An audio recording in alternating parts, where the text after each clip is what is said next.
नमस्कार दोस्तों, मैं राम रोज यादव। आप देख रहे हैं अपना चैनल गुड लक एमटीट्यू जोन्स।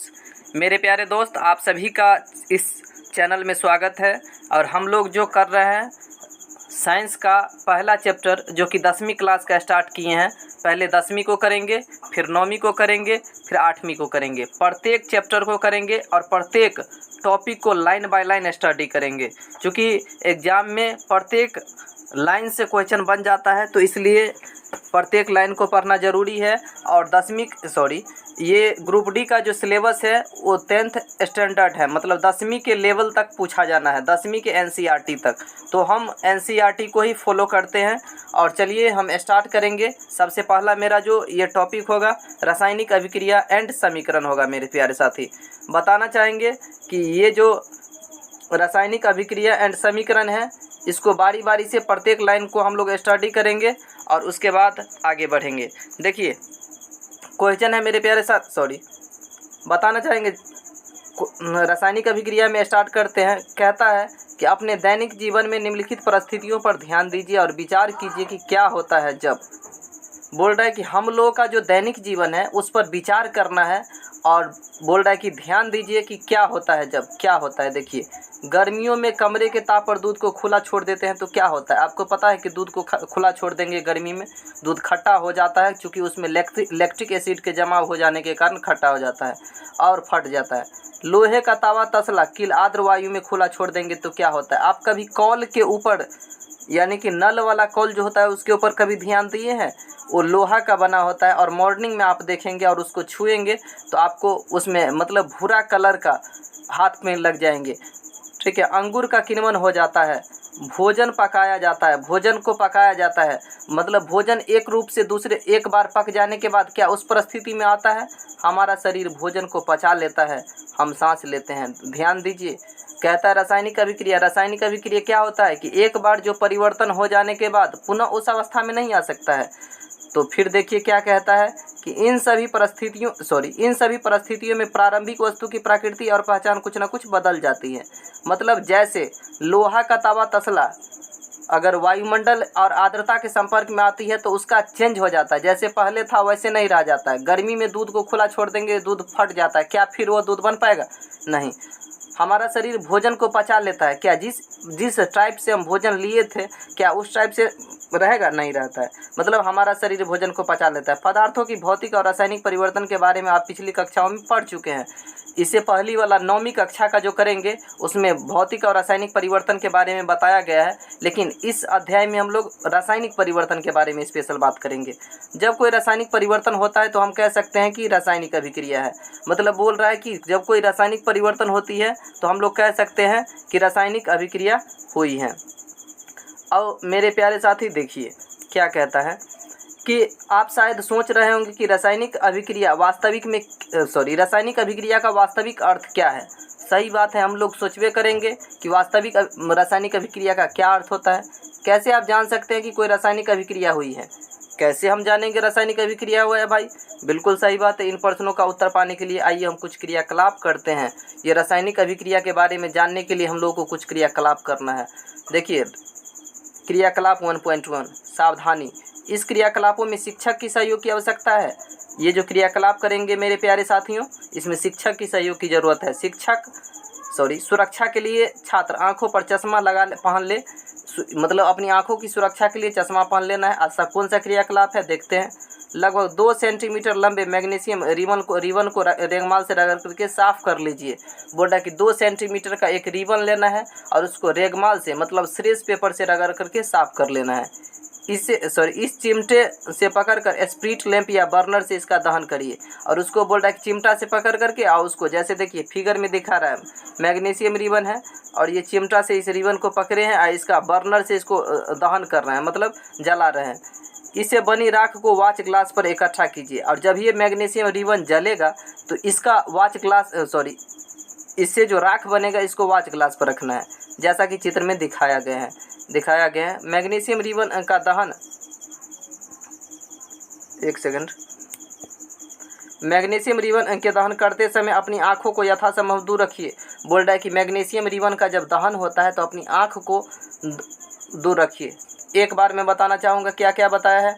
क्रियाकलाप करने के लिए 2 सेंटीमीटर लंबे मैग्नीशियम रिबन को लेना है, उसे सीरेश पेपर से साफ कर लेना है, उसे स्प्रिट लैंप या बर्नर से उसका दहन कराना है और इसका राख को वॉच ग्लास पर इकट्ठा करके रखना है।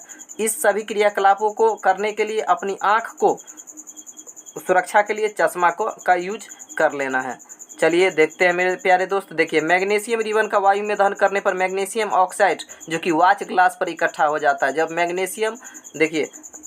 मैग्नीशियम को ऑक्सीजन के प्रेजेंस में आप दहन कराइएगा तो क्या बनेगा, मैग्नीशियम का ऑक्साइड बनेगा, MgO। तो मैग्नीशियम का ऑक्साइड बनेगा। तो चलिए आगे देखते हैं। कोई आगे है मेरे प्यारे साथियों, आपने देखा होगा कि चमकदार श्वेत लौ के साथ मैग्नीशियम रिबन का दहन होता है। आप बस यहाँ क्वेश्चन बन गया। एग्जाम में पूछा था कि जब मैग्नीशियम रिबन का दहन होता है उस समय उसका कलर कैसा था, तो वो चमकदार श्वेत लौ के साथ दहन होता है। यह श्वेत चूर्ण में परिवर्तित हो जाती है। यह श्वेत चूर्ण में परिवर्तित होती है। मैग्नीशियम ऑक्साइड का यह चूर्ण है और ये जो श्वेत चूर्ण में परिवर्तित हो जाती है वो क्या चीज़ का चूर्ण है, मैग्नीशियम ऑक्साइड का। वायु में उपस्थित ऑक्सीजन तथा मैग्नीशियम के होने वाली अभिक्रिया के कारण यह होता है। बोल रहा है कि वायु में जो उपस्थित ऑक्सीजन है और मैग्नीशियम के बीच जो अभिक्रिया हुई है इसके कारण यह हो पाया है। चलिए, एगो मैग्नीशियम वाला क्रियाकलाप हम कर लिए। अगला क्रियाकलाप नंबर 2 को देखते हैं। एक परखलनी में लेड नाइट्रेट का घोल लीजिए। मतलब लेड नाइट्रेट, इसका सूत्र जैसे मैग्नीशियम ऑक्साइड का आपको एक फॉर्मूला आ गया है। मैग्नीशियम ऑक्साइड का फॉर्मूला क्या होता है, MgO। अब बोल रहा है कि एक परखनली में लेड नाइट्रेट का चूर्ण ले लीजिए। अब लेड नाइट्रेट के चूर्ण का सूत्र क्या होता है, देखिए। लेड नाइट्रेट का चूर्ण का सूत्र होता है PbNO3 ट्वाइस। इस फॉर्मूला को आपको याद रखना है, ये भी पूछ देता है। तो बोल रहा है एक परखनली में लेड नाइट्रेट का चूर्ण ले लिए और उसमें बोलता है पोटेशियम आयोडाइड का घोल मिला दीजिए। और लेड नाइट्रेट का चूर्ण लेना है एक परखनली में और उसमें पोटेशियम आयोडाइड को बोलता है कि मिला दीजिए। चलिए देखिए क्या होता है, बोलता है कि पोटेशियम आयोडाइड को मिला दीजिए। उसके बाद देखिए क्रियाकलाप अगला करते हैं। एक शंक्वाकार फ्लास्क या परखनली में कुछ दानेदार का जिंक का टुकड़ा लीजिए। एक शंक्वाकार फ्लास्क है, इसमें दानेदार जिंक का टुकड़ा लीजिए। चलिए, जिंक का भी टुकड़ा हम ले लिए। उसके बाद इसमें तनु हाइड्रोक्लोरिक अम्ल या सल्फ्यूरिक अम्ल डालिए और दानेदार जिंक का टुकड़ा ले लिए और उसमें सल्फ्यूरिक अम्ल या हाइड्रोक्लोरिक अम्ल डालना है। जितना भी होगा क्वेश्चन मतलब सूत्र साथ साथ हम लोग करते चलेंगे। हाइड्रोक्लोरिक अम्ल का फॉर्मूला क्या होता है, HCl। सल्फ्यूरिक अम्ल का फॉर्मूला क्या होता है, H2SO4। सावधानी, अम्ल का इस्तेमाल सावधानी पूर्वक से करना है। इसमें अम्ल जो डालेंगे हाइड्रोक्लोरिक अम्ल या सल्फ्यूरिक अम्ल, मतलब इस दानेदार जिंक का जिंक में जो डालेंगे हाइड्रोक्लोरिक अम्ल या सल्फ्यूरिक अम्ल, सावधानी पूर्वक से डालेंगे। क्या जस्ते के दाने के आसपास कुछ होता हुआ दिखाई दे रहा है, चलिए देखते हैं। शंक्वाकार फ्लास्क के परखनली को स्पर्श कीजिए, क्या इसके तापमान में कोई परिवर्तन होता है, तो बिल्कुल होता है। अगर आप इस फ्लास्क को अगर आप छुइएगा तो ये गर्म होगा। तो बोलता है कि देखिए अब रासायनिक अभिक्रिया में क्या क्या हुई है। ऊपर तीनों क्रियाकलाप के द्वारा हम यह निष्कर्ष निकाल सकते हैं। देखिए, ऊपर तीनों क्रियाकलाप के आधार पर हम कह सकते हैं कि भिन्न किसी भी प्रक्षेपण की सहायता से हम निर्धारित कर सकते हैं कि रासायनिक अभिक्रिया हुई है। तीनों जो अभिक्रिया हुई है सभी में रासायनिक अभिक्रिया हुई है। रासायनिक अभिक्रिया होती है तो क्या होता है, अवस्था का परिवर्तन। जैसे अगर कोई चीज़ ठोस है या कोई अवस्था में है तो उसका चेंजिंग होता है, अवस्था में परिवर्तन। रासायनिक अभिक्रिया में क्या होगा, अवस्था में परिवर्तन। रंग में परिवर्तन, रासायनिक अभिक्रिया होने के बाद उसका रंग भी चेंजिंग होता है। गैस का उत्सर्जन, यानी कि गैस भी निकलता है और तापमान में परिवर्तन। अगर ये सभी होगा तो समझ जाना है कि रासायनिक अभिक्रिया हुई है। चलिए आगे देखते हैं। हम अपने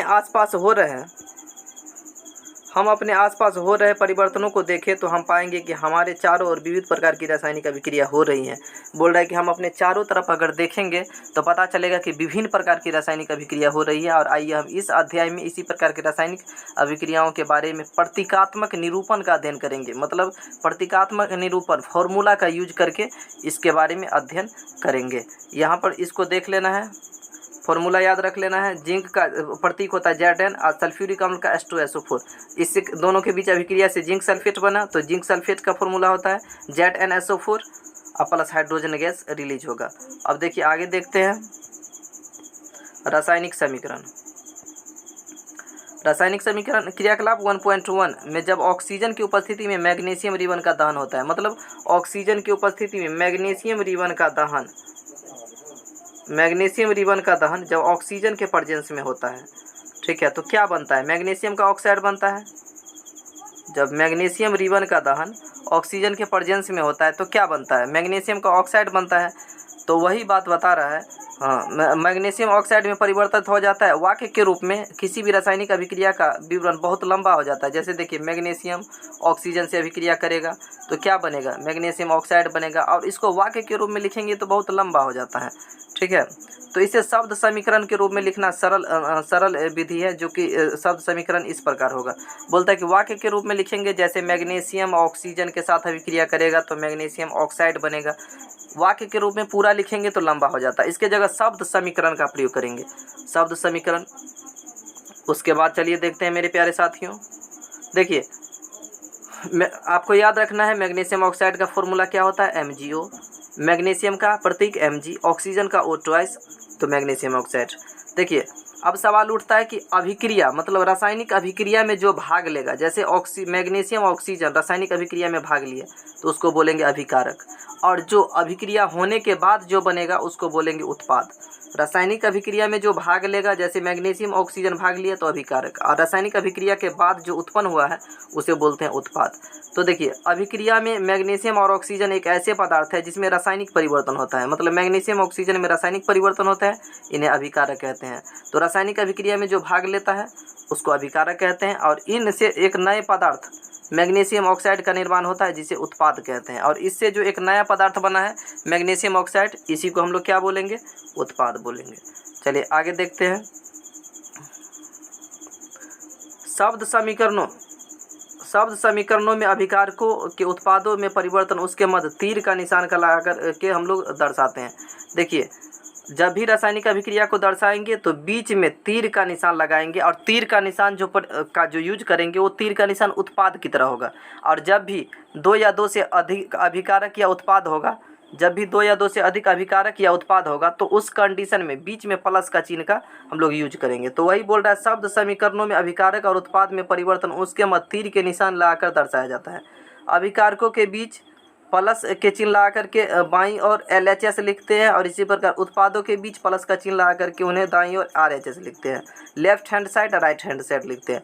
तीर का सिरा उत्पाद की ओर होता है। अब ये बोले हैं कि मतलब उत्पाद की तरफ तीर का सिरा होता है, तथा यह अभिक्रिया होने को दर्शाता है, और यह जो तीर का सिरा होता है यह अभिक्रिया होने को संकेत करता है। अब देखिए रासायनिक समीकरण को कैसे लिखेंगे। देखिए रासायनिक समीकरण, क्या रासायनिक समीकरण का निरूपण इससे भी संक्षिप्त हो सकता है? देखिए सबसे पहले वाक्य के रूप में लिखना था, मैग्नीशियम जब ऑक्सीजन के साथ अभिक्रिया करेगा तो मैग्नीशियम ऑक्साइड बनेगा। वाक्य के जगह शब्दों का प्रयोग किए, जब मैग्नीशियम प्लस ऑक्सीजन अभिक्रिया किया मैग्नीशियम ऑक्साइड बना। और इसके जगह अगर समीकरण की जगह सूत्र का प्रयोग करेंगे, जैसे कि संक्षिप्त रूप का प्रयोग करेंगे, तो देखिए कितना आसान होता है। क्या रासायनिक समीकरण का निरूपण इससे भी संक्षिप्त होता है? शब्दों के जगह रासायनिक सूत्र का प्रयोग करके रासायनिक समीकरण को और अधिक संक्षिप्त बनाया जा सकता है। और क्योंकि रासायनिक समीकरण किसी रासायनिक अभिक्रिया को दर्शाता है, रासायनिक समीकरण जो होता है वो रासायनिक अभिक्रिया को दर्शाता है। चलिए देखते हैं आगे। क्या यदि मैग्नीशियम ऑक्सीजन से मैग्नीशियम ऑक्साइड के सूत्रों का स्मरण करें, मैग्नीशियम ऑक्साइड के सूत्रों का स्मरण करें, मैग्नीशियम ऑक्साइड के सूत्रों का स्मरण करें, मैग्नीशियम और ऑक्सीजन से विक्रिया करेगा तो मैग्नीशियम ऑक्साइड। एक सेकंड प्यारे साथियों। तो तीर के निशान के बाईं और दाईं ओर के तत्वों की परमाणुओं की संख्या की गिनती करें तो उनकी तुलना करें तो दोनों और तत्वों की परमाणु संख्या बराबर है। बोलता है कि जब मैग्नीशियम ऑक्सीजन से अभिक्रिया करेगा तो मैग्नीशियम ऑक्साइड होगा, और तीर के निशान के बाईं और दाईं और तत्वों की परमाणुओं की संख्या समान है, यदि नहीं तो समीकरण असंतुलित है। मतलब मैग्नीशियम ऑक्सीजन से अभिक्रिया किया तो मैग्नीशियम ऑक्साइड बना, और तीर के निशान के बाईं और दाईं ओर के तत्वों की संख्या को अगर हम गणना करेंगे। अगर दोनों तरफ अगर बराबर नहीं है तो उसे बोलेंगे असंतुलित रासायनिक समीकरण, ठीक है। तो असंतुलित बोलेंगे। अगर दोनों तरफ परमाणुओं की संख्या, जैसे मैग्नीशियम इधर एगो है, मैग्नीशियम एगो है, ऑक्सीजन की परमाणु दूगो है, ऑक्सीजन के एटम दाईं तरफ कितना एगो है, तो ये असंतुलित है, तो द्रव्यमान है। तो ऐसी अभिक्रिया को रासायनिक समीकरण को कंकाली समीकरण कहते हैं। आपसे एग्जाम में क्या रहता है कि कंकाली समीकरण कौन होता है, तो मतलब संतुलित समीकरण की असंतुलित समीकरण, तो आपको बताना होगा कि असंतुलित समीकरण कंकाली समीकरण होता है। तो आइए आगे देखते हैं।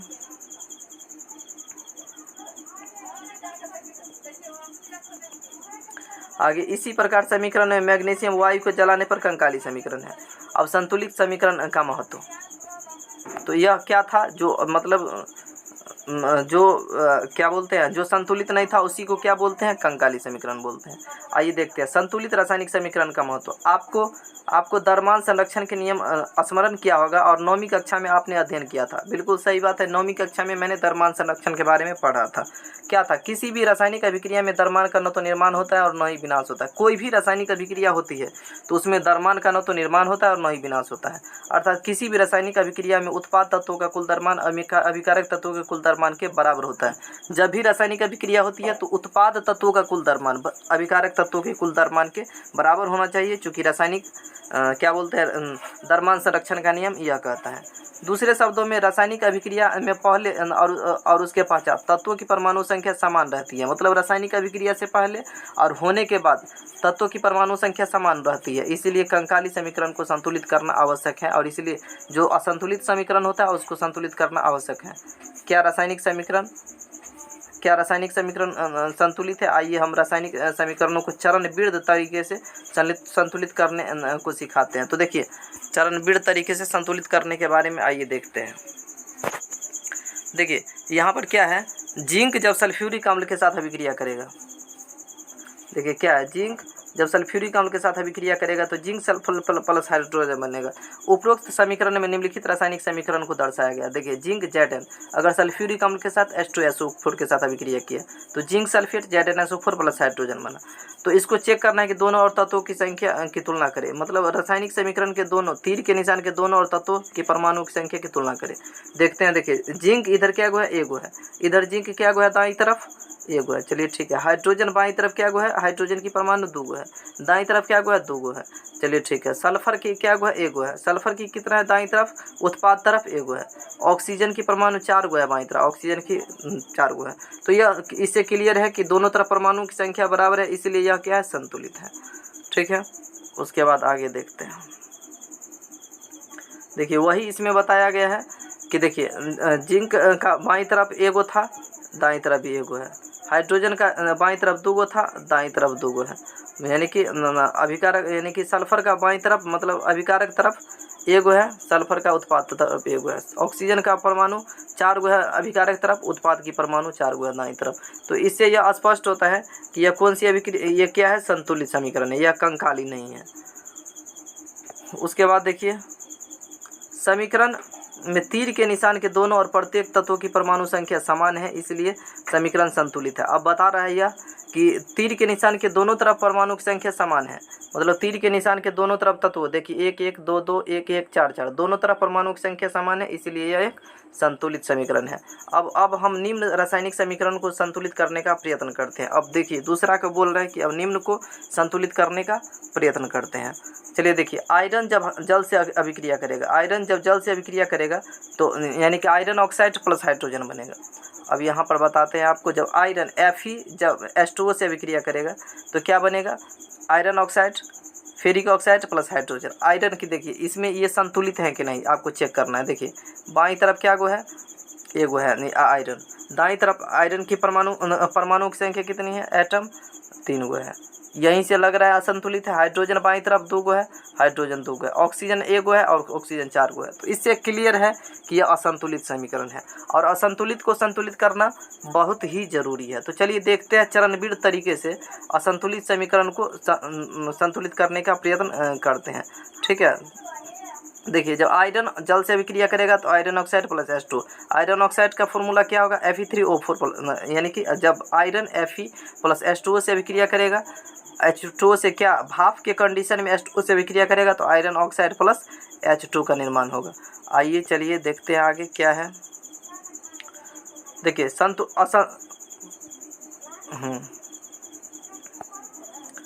असंतुलित समीकरण में विभिन्न तत्वों के परमाणु संख्या की सूची बना लीजिए। बोल रहा है कि ये जो असंतुलित समीकरण है उसमें परमाणुओं की संख्या की सूची बना लेना है। देखिए यहाँ पर आयरन क्या गो है बाईं तरफ, अभिकारक तरफ एक गो है, देख लीजिए आयरन एक गो है, उत्पाद तरफ आयरन क्या गो है 3 गो है, ठीक है। उसका हाइड्रोजन अभिकारक तरफ क्या गो है 2 गो है, और उत्पाद दाईं तरफ क्या गो है 2 गो है। उसके बाद ऑक्सीजन बाईं तरफ क्या गो 1 गो है, और ऑक्सीजन दाईं तरफ क्या है उत्पाद तरफ 4 गो है, ठीक है। उसके बाद बोल रहा है सुविधा के लिए सबसे अधिक परमाणु वाले यौगिकों को पहले संतुलित कीजिए, चाहे वो अभिकारक हो या उत्पाद हो। बोल रहा है कि सुविधा के लिए बड़ा परमाणु वाले तत्व को पहले मतलब संतुलित करना है, और उस यौगिक में सबसे अधिक परमाणु वाले तत्व को चुनिए, और इस आधार पर हम Fe3O4 और ऑक्सीजन के साथ चुनते हैं। और दाईं और ऑक्सीजन के 4 परमाणु हैं, जबकि बाईं और केवल यानी कि केवल 1 है। तो ऑक्सीजन को बोल रहा है कि पहले चेक करना है ऑक्सीजन। देखिए ऑक्सीजन क्या गो है, इधर प्रारंभ में ऑक्सीजन, इधर देखिए बड़ा बड़ा परमाणु को बोल रहा है कि सर्च करने के लिए। तो इतना माथा नहीं खा पाना है, हम बताते हैं। जब आयरन ऑक्सीजन से अभिक्रिया करेगा एकदम आसानी तरीका से, जब आयरन अगर जल से अभिक्रिया करेगा तो क्या बनेगा, आयरन का ऑक्साइड बनेगा Fe3O4, Fe3O4 बनेगा। चलिए ठीक है, Fe3O4 बना। आयरन क्या गो है यहाँ बाईं तरफ, अभिकारक तरफ 1 गो है, और दाईं तरफ क्या गो है 3 गो है। तो इसके पीछे में कितना लगा है, Fe के पीछे में कितना लगा है, ताकि जितना दाईं तरफ है उतना हो जाएगा। तो देखिए इसके पीछे में अगर 3 लगाएंगे तो 3 इधर हो गया, 3 इधर हो गया। अब देखिए जल के सॉरी H2 कितना है हाइड्रोजन, ओ एक सेकंड फिर से लिख लेते हैं, नहीं तो यहाँ पर संतुलित किया गया, इसी को बताते हैं। देखिए लास्ट पोजीशन पर चलते हैं इसको। देखिए जब आयरन जल से अभिक्रिया किया तो आयरन ऑक्साइड प्लस H2, देखिए आयरन क्या गो है इधर बाईं तरफ 3 गो है, 2 भाई उतना, हाँ देखिए आयरन अगर जल से अभिक्रिया किया तो आयरन ऑक्साइड प्लस H2। और यहाँ पर देखिए दाएं तरफ क्या गो है आयरन 3 गो है, आयरन की परमाणु क्या गो है 3 गो है, और बाईं तरफ देखिए 1 था, तो इसको Fe को कितना से गुना करेंगे तो 3 बनेगा, तो 3 से गुना किए। चलिए ये हो गया संतुलित। ऑक्सीजन को देखिए, ऑक्सीजन दाईं तरफ क्या गो है 4 गो है, और ऑक्सीजन को 4 बनाना है तो कितना लगा है, तो यानी कि पूरे, ऐसा नहीं है कि 4 O के साइड में 4 लगा देंगे, नहीं O पर 4 लगा दें, नहीं पीछे लगाना है 4। अगर यहाँ पर 4 लगाएं तो ऑक्सीजन भी 4 हो गया। अब देखिए ऑक्सीजन 4 हो गया तो हाइड्रोजन कितना हो गया, गौर कीजिए 4 दूनी 8 गो हाइड्रोजन हो गया। जब हाइड्रोजन 8 गो हो गया तो हाइड्रोजन यहाँ पर 2 है, तो हाइड्रोजन के पीछे में 4 लगाएंगे तो 8 हो जाएगा। अब इसको काउंट करके मेरे प्यारे साथियों देखिएगा तो दोनों तरफ परमाणु की संख्या बराबर है, अतः संतुलित समीकरण है। तो क्या है चरण, यानी कि चरण वृद्ध मतलब वही बोल रहा है कि 1.9 में दोनों के तत्वों की परमाणु संख्या बराबर है, अतः समीकरण संतुलित है। रासायनिक समीकरणों को संतुलित करने के लिए इस विधि को हीट एंड ट्रायल विधि कहते हैं। अभी जो हम डायरेक्ट बोले हैं इसी विधि को हीट एंड ट्रायल विधि कहते हैं, क्योंकि सबसे छोटी पूर्णांक की संख्या का गुणांक का उपयोग करके समीकरण को संतुलित करने का प्रयास करते हैं। बोलता है कि सबसे छोटी संख्या के पूर्णांक को गुणा करके संतुलित करने का प्रयत्न करते हैं। उसके बाद चलिए आगे देखते हैं, बहुत इंपॉर्टेंट है ये सब। भौतिक अवस्था के संकेतों को लिखना, ऊपर को संतुलित समीकरणों को सावधानी से जांच कीजिए। देखिए भौतिक अवस्था, जैसे कि भौतिक अवस्था का मतलब क्या, कोई अभिकारक अगर कोई अभिक्रिया हुआ तो उसमें जो अभिकारक होता है उसमें वो कौन सा जल के फॉर्म में रहता है, या भाप के कंडीशन में रहता है, या लिक्विड में रहता है, या क्या बोलते हैं सॉलिड में रहता है, तो उसको संकेत करना। इस समीकरणों को हम अभिकारकों तथा उत्पादों को भौतिक अवस्था के बारे में ज्ञात होता है और इस समीकरणों में उनकी भौतिक अवस्थाओं के बारे में कोई जानकारी नहीं है। देखिए, रासायनिक अभिक्रिया को अधिक सूचनावृद्ध बनाने के लिए अभिकारकों तथा उत्पादों के सूत्र के साथ साथ भौतिक अवस्थाओं को दर्शाया जाता है। मतलब रासायनिक अभिक्रिया को और बेहतर बनाने के लिए उसके भौतिक अवस्था को दर्शा देंगे तो और अच्छा रहेगा। जैसे कि आयरन ठोस कंडीशन में रहता है तो उसमें सॉलिड लगाएंगे। अगर मान लीजिए जल, यहाँ पर जल का जो यूज किया गया है वो गैस के फॉर्म में यूज किया गया है तो वहाँ पर गैस यूज करेंगे। अगर आयरन ऑक्साइड अगर ठोस फॉर्म में है तो सॉलिड यूज करेंगे, गैस होगा तो गैस यूज करेंगे। लिक्विड मतलब जल से अगर जलीय फॉर्म में रहेगा, लिक्विड फॉर्म में, तो वहाँ पर लिक्विड यूज करेंगे। तो वही है कि देखिए रासायनिक सूत्र उनके भौतिक अवस्थाओं को भी दर्शाता है। अभिकारकों तथा उत्पादों में गैस, द्रव या जलीय या ठोस अवस्था को दर्शाता है। जैसे कि गैस के लिए जी का प्रयोग करेंगे, लिक्विड के लिए गैस द्रव के लिए आई का प्रयोग लिक्विड के लिए एल का प्रयोग करेंगे और जलीय के लिए एक्वस का प्रयोग करेंगे और ठोस के लिए एस का प्रयोग किया जाता है। अभिकारक और उत्पाद जब जल में घोल के रूप में उपस्थित होती हैं तो हम कहते हैं एक्वस फॉर्म में। मतलब अभिकारक और उत्पाद जब जल के रूप में होता है तो उसे हम लोग बोलते हैं एक्वस फॉर्म में है। तो अब संतुलित समीकरणों को दिखाया गया है, जैसे कि Fe सॉलिड फॉर्म में है, H2O गैस फॉर्म में है और आयरन ऑक्साइड सॉलिड फॉर्म में और H2 गैस फॉर्म में है।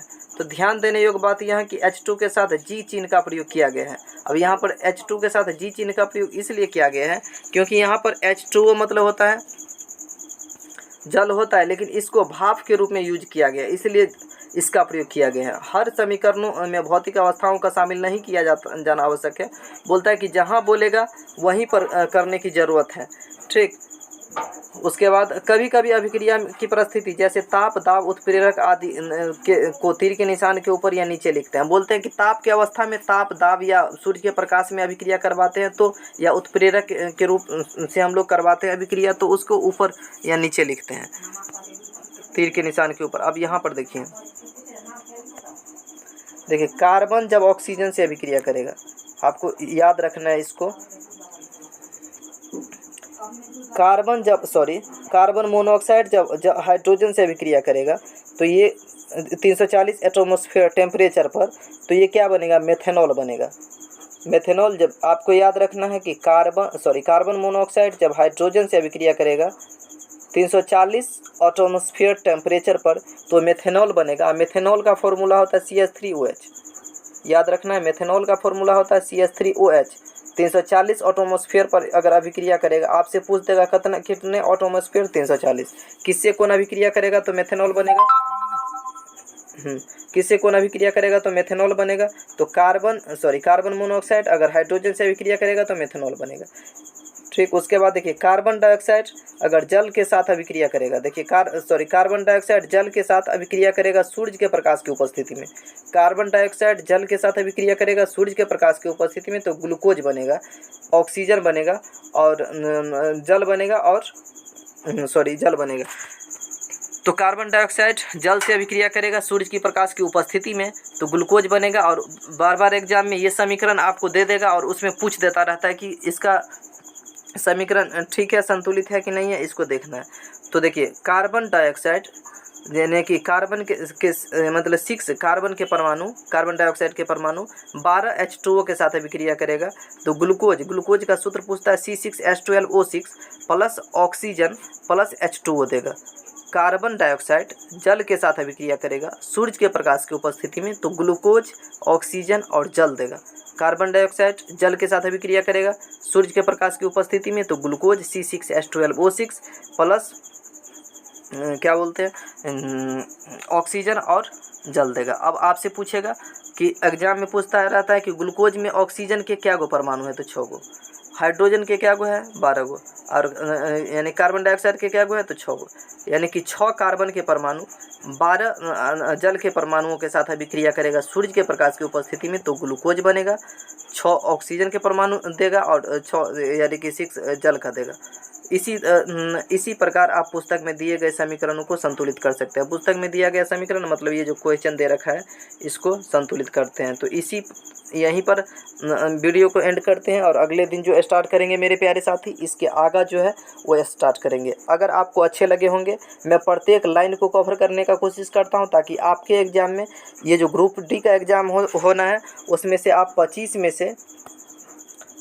में से मिनिमम 20 क्वेश्चन आप आसानी पूर्वक कर सकें। 25 में से 20 क्वेश्चन आसानी पूर्वक कर सकते हैं। हम प्रत्येक दिन 1 से 2 वीडियो अपडेट करेंगे। चैनल को सब्सक्राइब कर लीजिए, अपने दोस्तों में शेयर कर दीजिए ताकि प्रत्येक साथियों को मिल सके, क्योंकि इसका वैकेंसी बार बार नहीं आता है। और अगर समझिए 25 साइंस का पूछा जाना है, अगर आप 20 नहीं कर पाते हैं तो आपका रिजल्ट होना बड़ा मुश्किल है, क्योंकि साइंस का वेटेज बहुत ज़्यादा है और कम नहीं कहना चाहिए, क्योंकि 25 नंबर बहुत मायने रखता है। और मैं आपको विश्वास दिलाना चाहता हूँ कि अगर 9वीं और 10वीं का साइंस को अगर आप पूरी तरह से कवर कर लेते हैं तो उसमें से 20 से 23 क्वेश्चन आप आसानी पूर्वक बना सकते हैं। तो इसी के साथ धन्यवाद। और चैनल को सब्सक्राइब नहीं किए हैं तो सब्सक्राइब कर लीजिए, अपने दोस्तों में शेयर कर दीजिए। जय हिंद, जय भारत।